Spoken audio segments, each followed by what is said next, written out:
Welcome to my first long-form video. I'm going to be talking about why I think the DCEU failed and how James Gunn is going to save it. When Marvel first started producing its movies, DC wanted a shot at that, so they released Green Lantern, and that suit, it's something alright. It's worse than CGI babies, but Green Lantern movie was okay. Quick little editing side note, for some reason Warner Brothers copyrights almost all the Superman stuff, but none of the other stuff for some reason, so you just get to see clips of other good DC fights. Fast forward a couple years and we got Man of Steel. It got mixed reviews from audiences, but it was the official start to the DCEU and was the highest grossing Superman film to date. I do like this movie, but my biggest problem is that we only saw Superman and we didn't really get to see a lot of Clark Kent. Now, he did get hired at the Daily Planet at the end. One thing this film did right was showing us a darker side to superheroes, especially with a superhero like Superman who's just always happy. It was very interesting to see what would happen if he had no other choice than to kill his enemy. Then we got Batman vs Superman, and Wonder Woman's entrance in this was the best part of the entire film, but it kept that darker, gripier tone we saw from Man of Steel,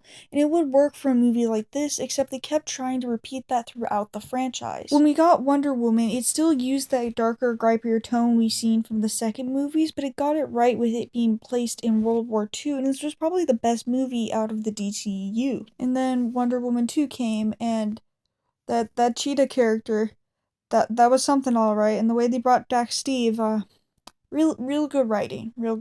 And then Justice League came. I get that Superman's supposed to be strong, but him just being able to one-shot the entire team, especially the main villain when they're all struggling with it, and he just basically comes in here and one-shots it. For these films, I feel like they made Superman too strong and the other characters not strong enough from what we've seen in the comics and just made them very weak. They seem to kind of learn their lesson with Aquaman, because Aquaman was as good as Wonder Woman, and they just got the storytelling very right with this. They're learning now, right? We got Shazam, which was a fantastic movie. It was my favorite DCEU movie, and we got the sequel, which was just as amazing. I know critics didn't really like it, but I personally really liked it. Oh, they're learning from their mistakes now. Nope, we got Black Adam and The Flash. The Flash got delayed like 13 times, and I'm not gonna even torture your eyeballs by making you watch a clip of either movie. And now James Gunn is saving DC with the release of Superman. It was such a good movie. It was a comic accurate Superman. He wasn't too serious. He was just a Superman, and we actually got to see Clark Kent. He was serious when the time called for it, but he just had that fun, charmful demeanor. They tried to copy the Marvel Cinematic Universe, but the problem was all their movies were dark. Yes, there have been some darker Marvel movies, but they're mostly just fun and energetic, but this whole franchise was just dark. Blue Beetle turned DC into the right direction, having some much more color other than gray, and having that just comedic laughter to it, and having just a hero actually being funny. And with Supergirl looking just as good, it looks a little darker than Superman, but they're still keeping that comedic tone. And then Lanterns, it looks amazing. Warner Brothers owes everything to James Gunn for him being able to dig DC out of a very large hole, and I can't wait to see where he goes with this. And I like that he's using original actors that were in the DCEU, like Jason Momoa in Supergirl, or how he altered Peacemaker to make it a part of the official canon where Superman 2025 movie is. I think the second one has the potential to possibly beat out this one, but nothing can beat the original, but it's very surprising when it does happen. But this one actually has the potential, and we can all agree that 4 earned the name Gary, but this was such an amazing film. It deserves more love than it actually gets. The final message was just done beautifully, as well as the actor who plays Lex Luthor did it very well as well. Now, I'm not hating on the actors from the DCEU at all. There's still some really good movies to come out of that, like Wonder Woman and Man of Steel, and the acting in Man of Steel from Henry Cavill was very good, especially when he killed Zod. That felt very real considering he was one of the last of his people. But the DCEU is the best example of actors getting horrible scripts and just doing the best that they can with them. Marvel's probably stressing right now that James Gunn has gone over the DC, especially considering the success of Guardians and now the success of Superman. James Gunn is a very excellent director, and I can't wait to see how much more life he brings into the DC. And that's what I have to say. I know this is short for a long form video, but I think I got my point across. But I would love to hear your guys' opinion, not just my own, because everyone's opinion matters. All I ask is that you be respectful to the other commenters and remember to live long and prosper.